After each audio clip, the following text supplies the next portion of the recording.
Okay, this is A Christmas Carol by Charles Dickens.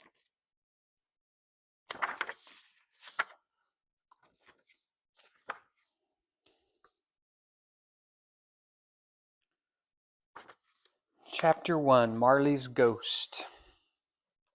Marley was dead, to begin with. There is no doubt whatever about that. The register of his burial was signed by the clergyman, the clerk, the undertaker, and the chief mourner. Scrooge signed it, and Scrooge's name was good upon change for anything he chose to put his hand to. Old Marley was as dead as a doornail. Mind, I don't mean to say that I know, of my own knowledge, what there is particularly dead about a doornail. I might have been inclined myself to regard a coffin nail as the deadest piece of ironmongery in the trade, but the wisdom of our ancestors is in the simile, and my unhallowed hands shall not disturb it, or the country's done for. You will therefore permit me to repeat emphatically that Marley was as dead as a doornail. Scrooge knew he was dead. Of course he did. How could it be otherwise? Scrooge and he were partners for I don't know how many years. Scrooge was his sole executor, his sole administrator, his sole assignee, his sole residuary legatee, his sole friend and sole mourner. And even Scrooge was not so dreadfully cut up by the sad event, but that he was an excellent man of business on the very day of the funeral, and solemnized it with an undoubted bargain. The mention of Marley's funeral brings me back to the point I started from. There is no doubt that Marley was dead. This must be distinctly understood, or nothing wonderful can come of the story I am going to relate. If we were not perfectly convinced that Hamlet's father died before the play began, there would be nothing more remarkable in his taking a stroll at night, in an easterly wind, upon his own ramparts, than there would be in any other middle-aged gentleman rashly turning out after dark in a breezy spot, say St. Paul's churchyard, for instance, literally to astonish his son's weak mind. Scrooge never painted out old Marley's name. There it stood, years afterwards, above the warehouse door.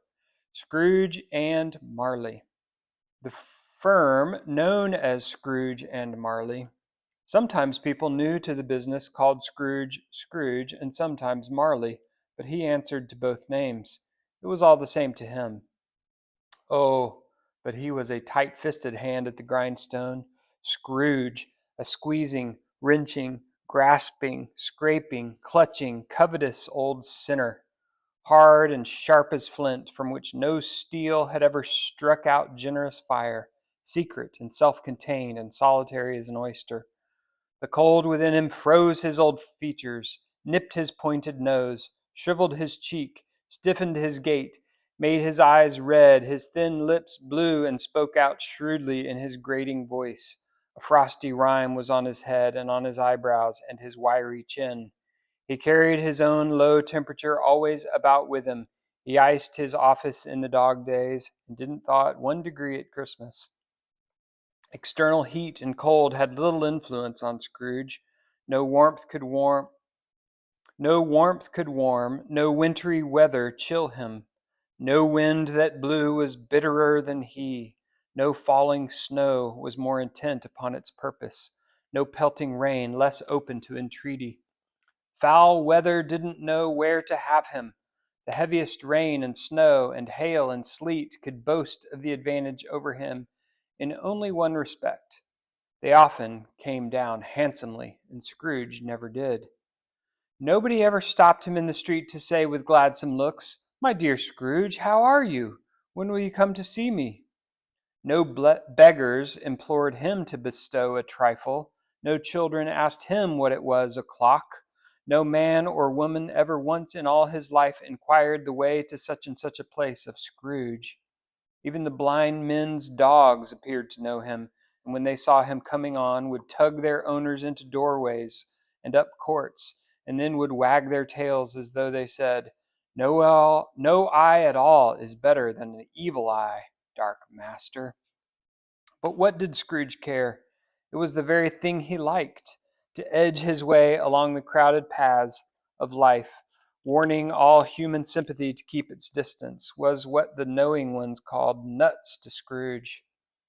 Once upon a time, of all the good days in the year, on Christmas Eve, old Scrooge sat busy in his counting house.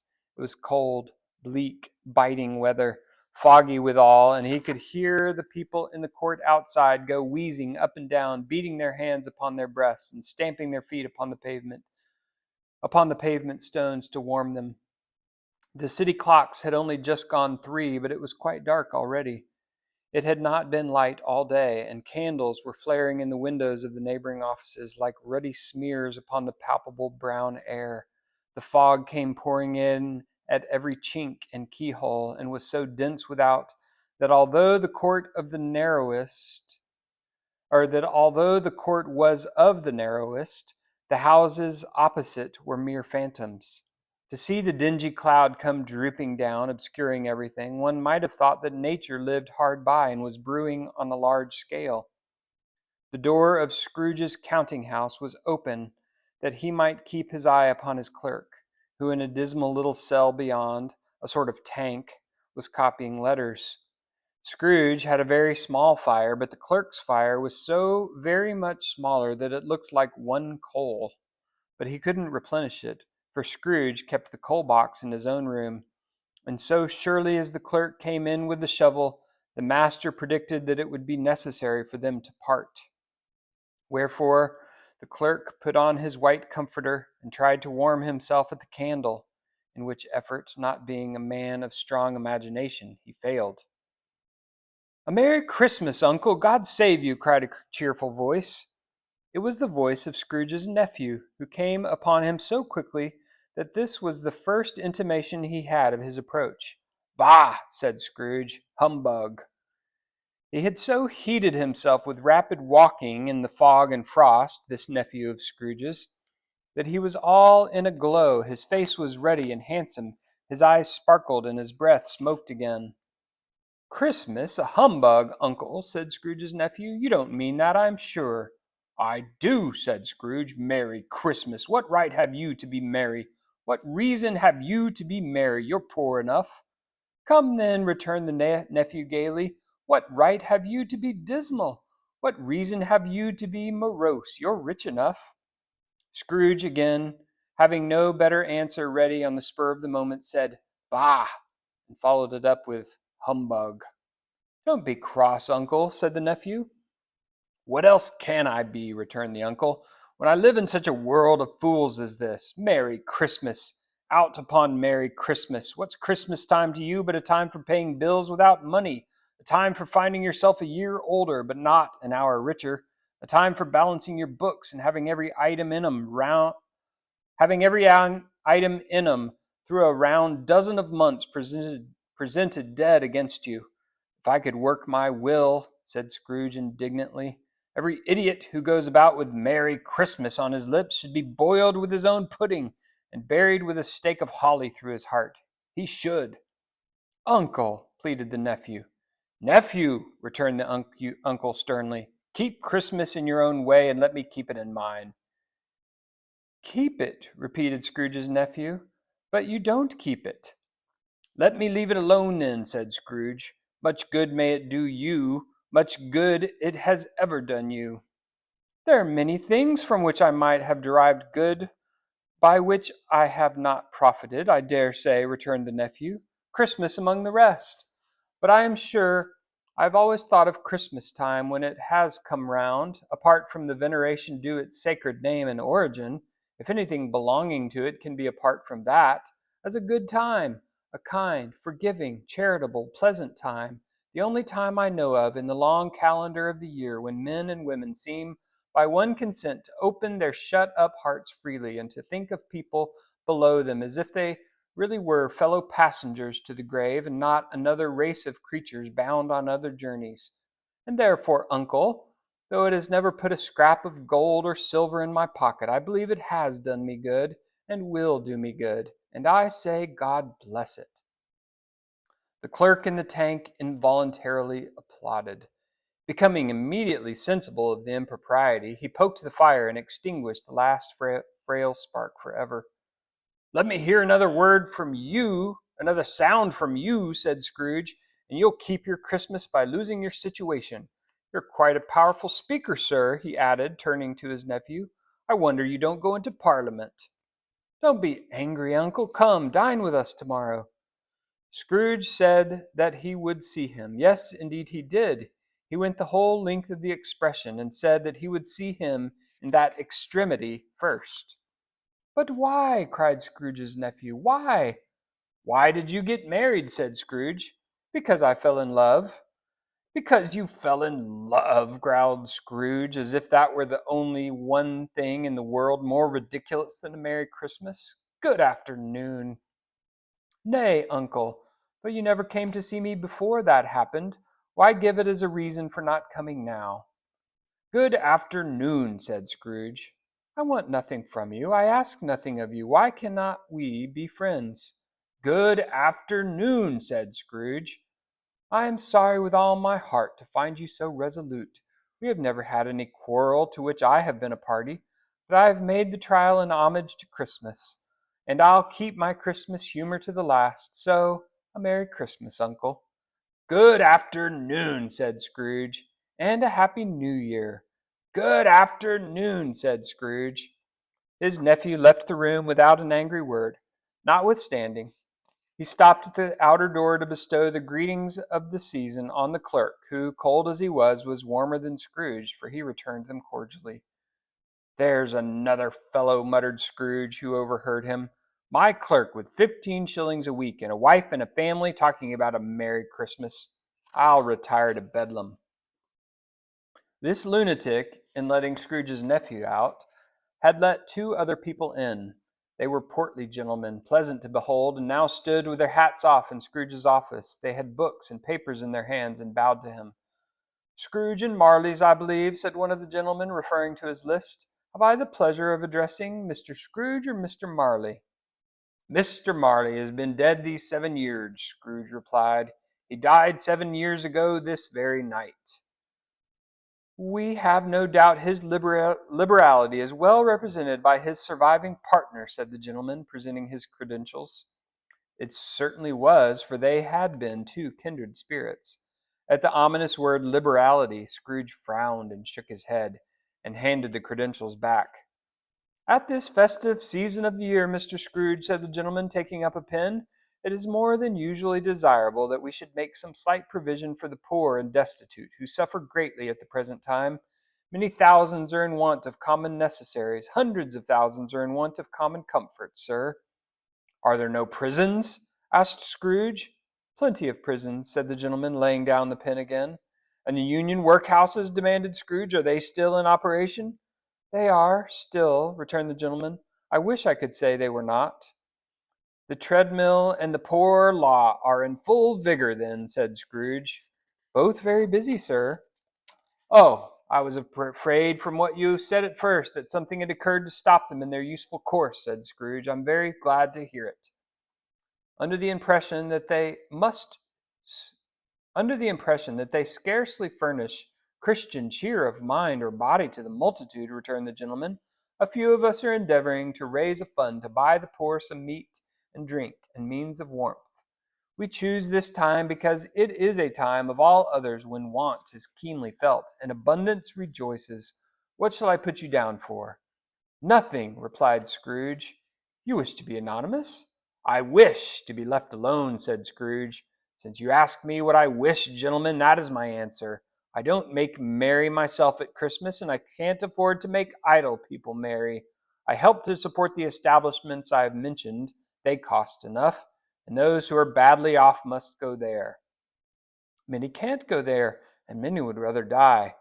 If they would rather die, said Scrooge, they had better do it and decrease the surplus population. Besides, excuse me, I don't know that. But you might know it, observed the gentleman. It's not my business, Scrooge returned. It's enough for a man to understand his own business and not to interfere with other people's. Mine occupies me constantly. Good afternoon, gentlemen. Seeing clearly that it would be useless to pursue their point, the gentlemen withdrew. Scrooge resumed his labors with an improved opinion of himself, and in a more facetious temper than was usual with him. Meanwhile, the fog and darkness thickened so that people ran about with flaring links, proffering their services to go before horses and carriages and conduct them on their way. The ancient tower of a church, whose gruff old bell was always peeping slyly down at Scrooge out of a Gothic window in the wall, became invisible and struck the hours and quarters in the clouds with with tremulous vibrations afterwards, as if its teeth were chattering in its frozen head up there. The cold became more intense. In the main street at the corner of the court, some laborers were repairing the gas pipes and had lighted a great fire in a brazier round which a party of ragged men and boys were gathered, warming their hands and winking their eyes before the blaze in rapture. The water plug being left in solitude, its overflowings sullenly congealed and turned to misanthropic ice. The brightness of the shops, where holly sprigs and berries crackled in the lamp heat of the windows, made pale faces ruddy as they passed. Poulterers' and grocers' trades became a splendid joke, a glorious pageant with which it was next to impossible to believe that such dull principles as bargain and sale had anything to do. The Lord Mayor in the stronghold of the mighty mansion house gave orders to his 50 cooks and butlers to keep Christmas as a Lord Mayor's household should, and even the little tailor, whom he had fined 5 shillings on the previous Monday for being drunk and bloodthirsty in the streets, stirred up tomorrow's pudding in his garret, while his lean wife and the baby sallied out to buy the beef. Foggier yet and colder, piercing, searching, biting cold.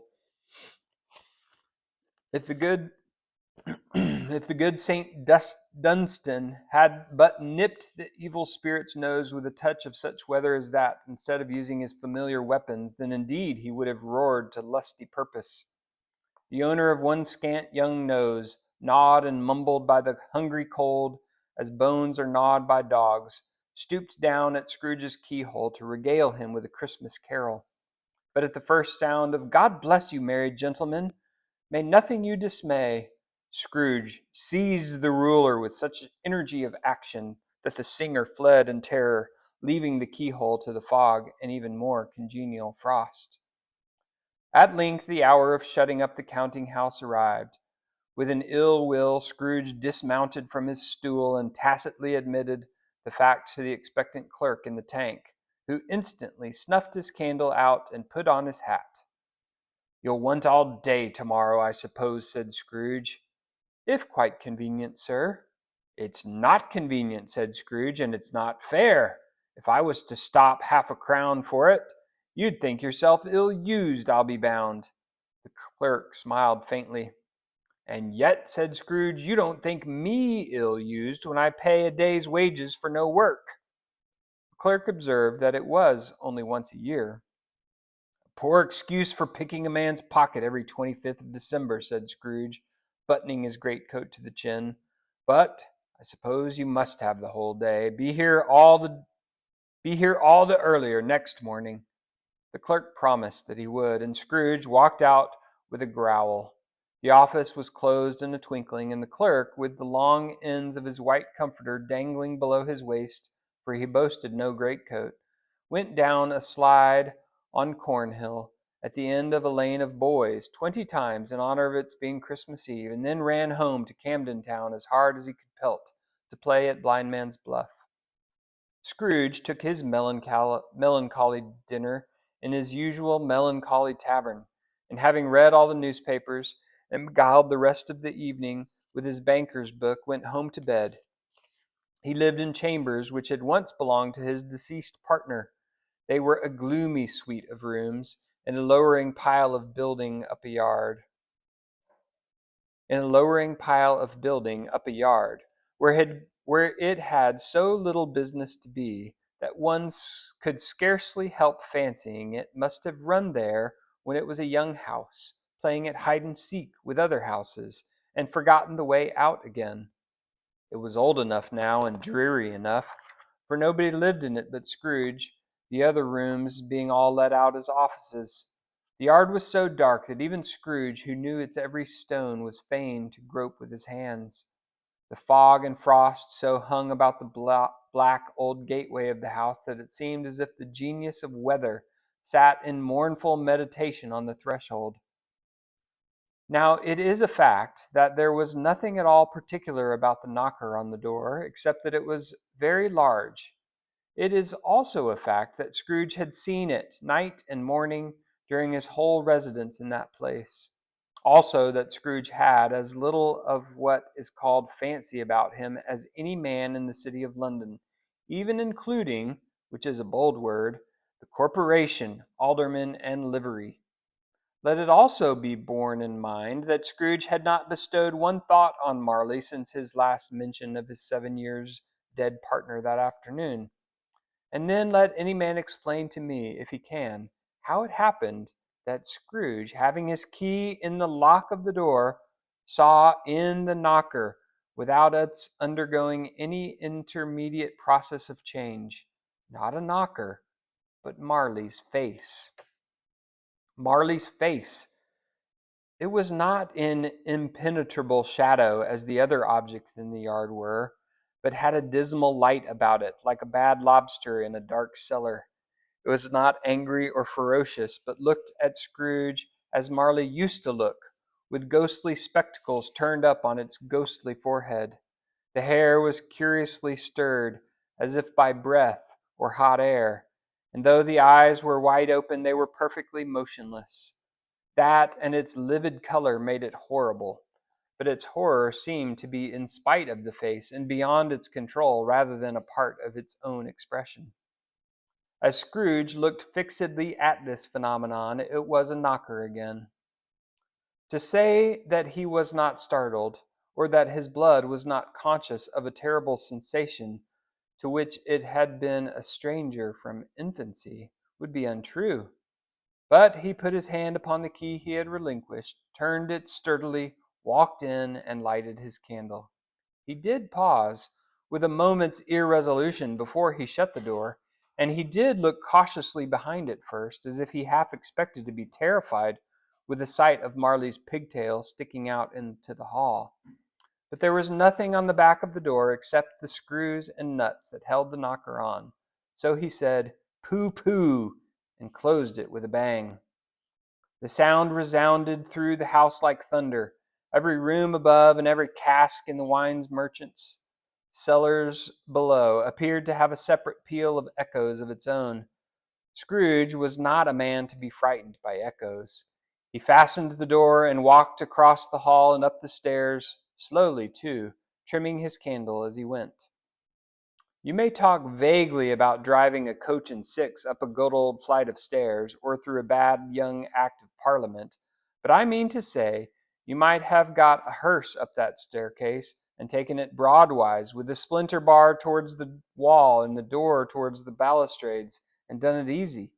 There was plenty of width for that, and room to spare, which is perhaps the reason why Scrooge thought he saw a locomotive hearse going on before him in the gloom. Half a dozen gas lamps out of the street wouldn't have lighted the entry too well, so you may suppose that it was pretty dark with Scrooge's dip.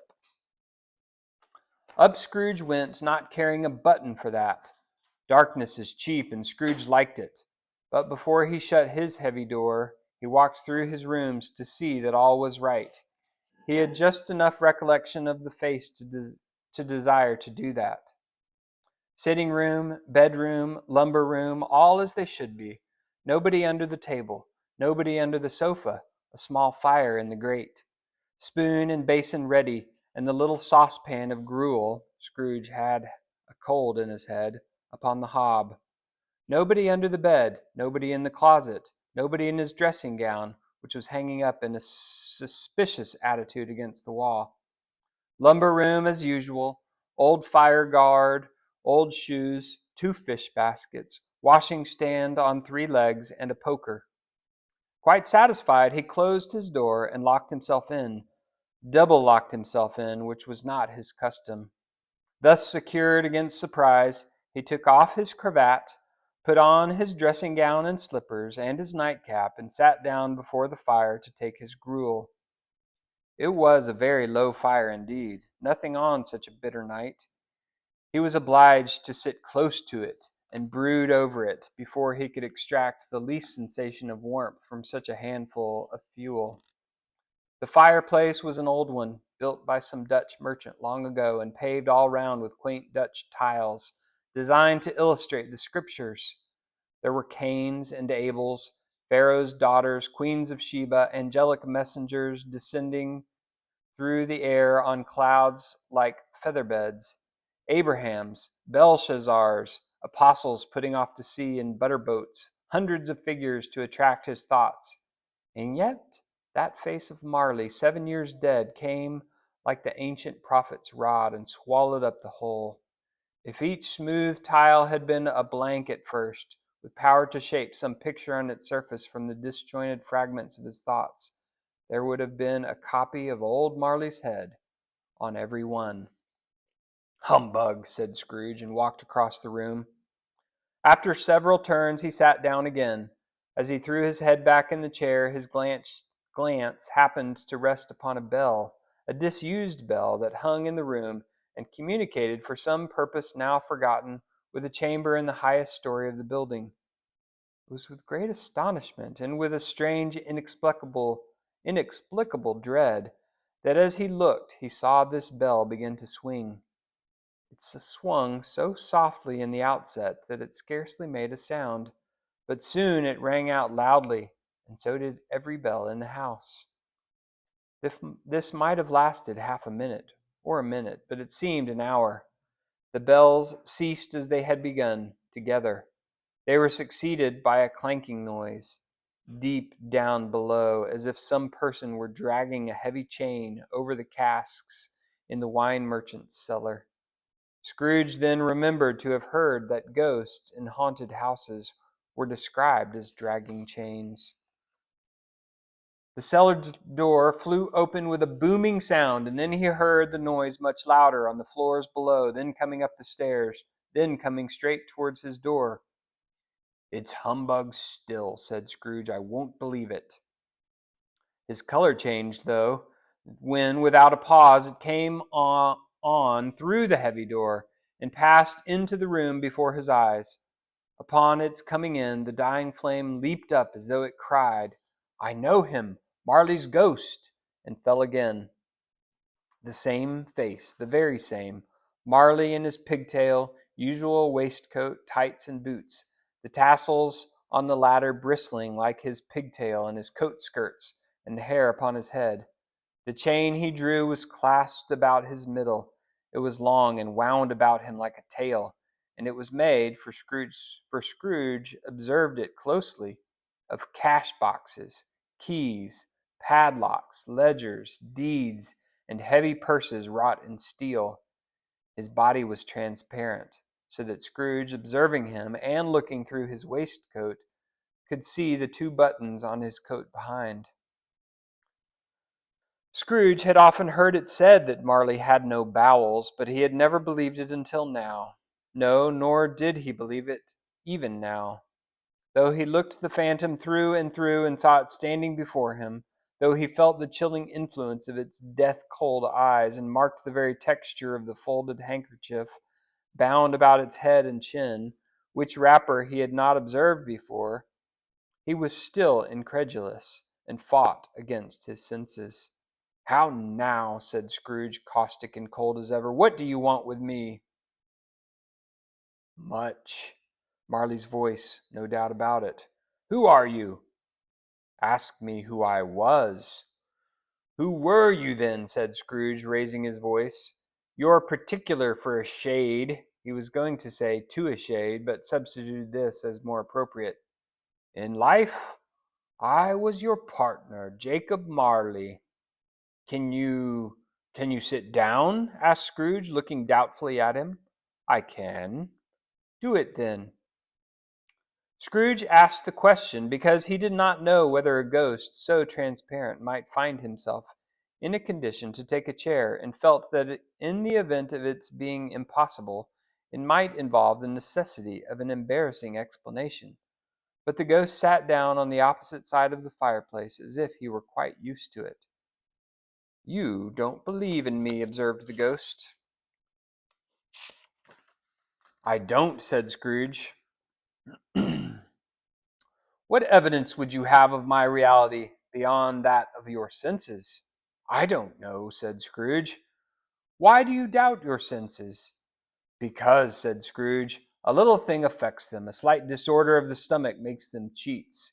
You may be an undigested bit of beef, a blot of mustard, a crumb of cheese, a fragment of an underdone potato. There's more of gravy than of grave about you, whatever you are. Scrooge was not much in the habit of cracking jokes, nor did he feel in his heart by any means waggish then. The truth is that he tried to be smart, as a means of distracting his own attention and keeping down his terror, for the spectre's voice disturbed the very marrow in his bones. To sit staring at those fixed, glazed eyes in silence for a moment would play, Scrooge felt, the very deuce with him. There was something very awful, too, in the spectre's being provided with an infernal atmosphere of its own. Scrooge could not feel it himself, but this was clearly the case, for though the ghost sat perfectly motionless, its hair and skirts and tassels were still agitated as by the hot vapor from an oven. You see this toothpick, said Scrooge, returning quickly to the charge, for the reason just assigned, and wishing, though it were only for a second, to divert the vision's stony gaze from himself. I do, replied the ghost. You're not looking at it, said Scrooge. But I see it, said the ghost, notwithstanding. Well, returned Scrooge, I have but to swallow this, and be for the rest of my days persecuted by a legion of goblins, all of my own creation. Humbug, I tell you, humbug. At this, the spirit raised a frightful cry, and shook its chain with such a dismal and appalling noise that Scrooge held on tight to his chair to save himself from falling in a swoon. But how much greater was his horror when the phantom, taking off the bandage round its head, as if it were too warm to wear indoors, its lower jaw dropped down upon its breast. Scrooge fell upon his knees and clasped his hands before his face. Mercy, he said. Dreadful apparition, why do you trouble me? Man of the worldly mind, replied the ghost, do you believe in me or not? I do, said Scrooge, I must. But why do spirits walk the earth, and why do they come to me? It is required of every man, the ghost returned, that the spirit within him should walk abroad among his fellow men and travel far and wide, and if that spirit goes not forth in life, it is condemned to do so after death. It is doomed to wander through the world. Oh, woe is me, and witness what it cannot share, but might have shared on earth, and turned to happiness. Again the spectre raised a cry, and shook its chain, and wrung its shadowy hands. You are fettered, said Scrooge, trembling. Tell me why. I wear the chain I forged in life, replied the ghost. I made it, link by link and yard by yard. I girded it on of my own free will, and of my own free will I wore it. Is its pattern strange to you? Scrooge trembled more and more. Or would you know, pursued the ghost, the weight and length and the strong coil you bear yourself was full as heavy and as long as this 7 Christmas Eves ago. You have labored on it since. It is a ponderous chain. Scrooge glanced about him on the floor in the expectation of finding himself surrounded by some 50 or 60 fathoms of iron cable, but he could see nothing. Jacob, he said imploringly. Oh, Jacob Marley, tell me more. Speak comfort to me, Jacob. I have none to give, the ghost replied. It comes from other regions, Ebenezer Scrooge, and it is conveyed by other ministers to other kinds of men, nor can I tell you what I would. A very little more is all permitted to me. I cannot rest, I cannot stay, I cannot linger anywhere.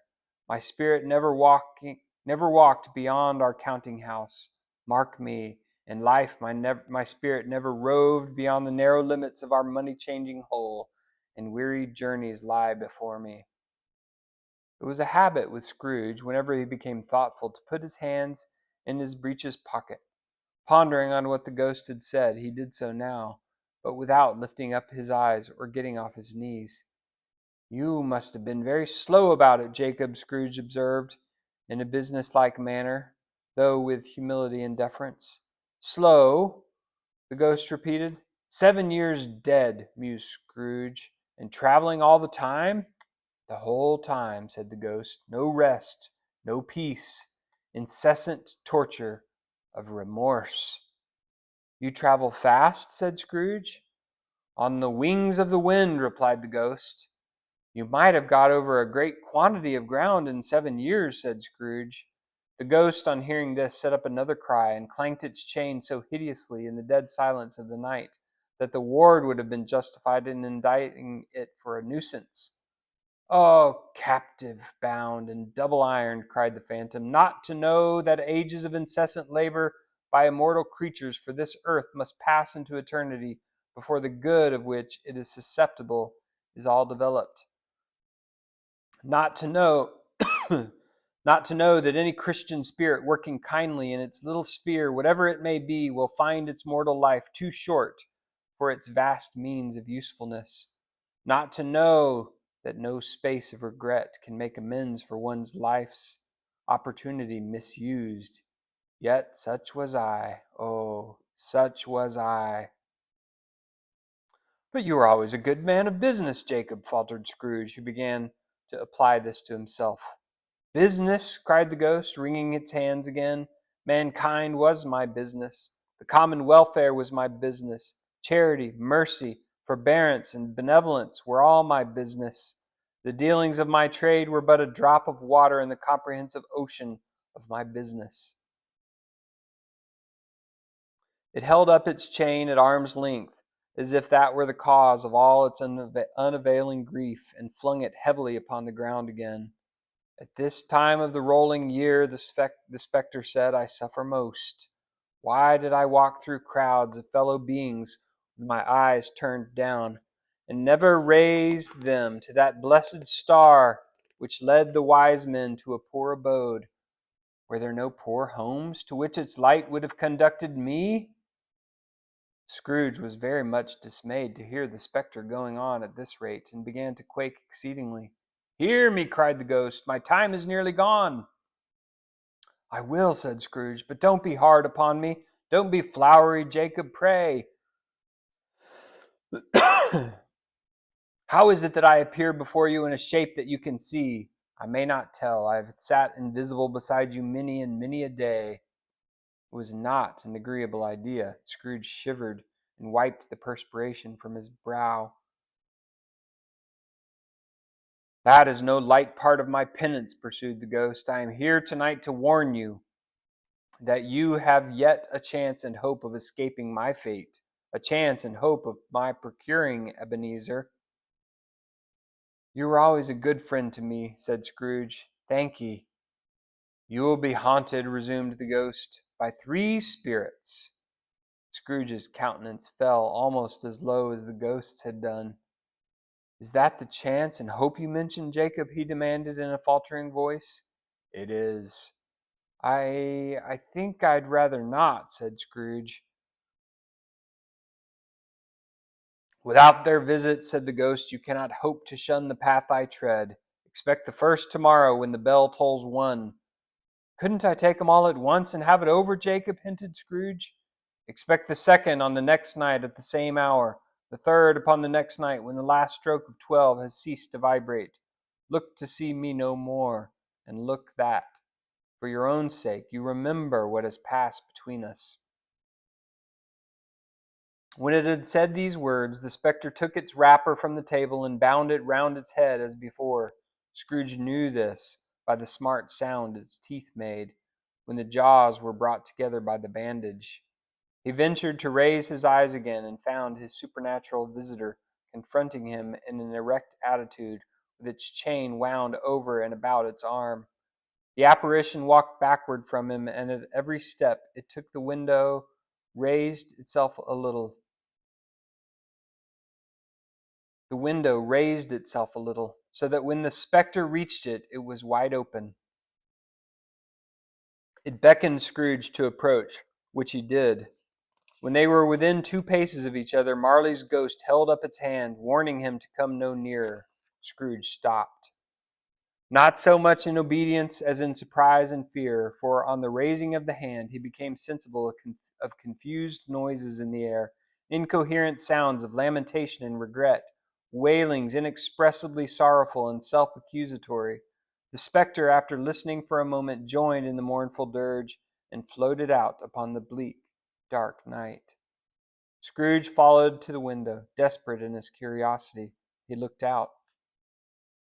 The air was filled with phantoms, wandering hither and thither in restless haste, and moaning as they went. Every one of them wore chains like Marley's ghost. Some few, they might be guilty governments, were linked together. None were free. Many had been personally known to Scrooge in their lives. He had been quite familiar with one old ghost in a white waistcoat, with a monstrous iron safe attached to its ankle, who cried piteously at being unable to assist a wretched woman with an infant whom it saw below upon a doorstep. The misery with them all was, clearly, that they sought to interfere for good in human matters, and had lost the power forever. Whether these creatures faded into mist or mist enshrouded them, he could not tell, but they and their spirit voices faded together, and the night became as it had been when he walked home. Scrooge closed the window and examined the door by which the ghost had entered. It was double locked, as he had locked it with his own hands, and the bolts were undisturbed. He tried to say humbug, but stopped at the first syllable.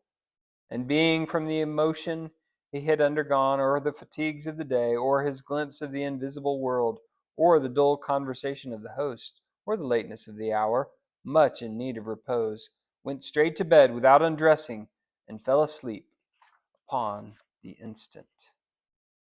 The end of chapter 1.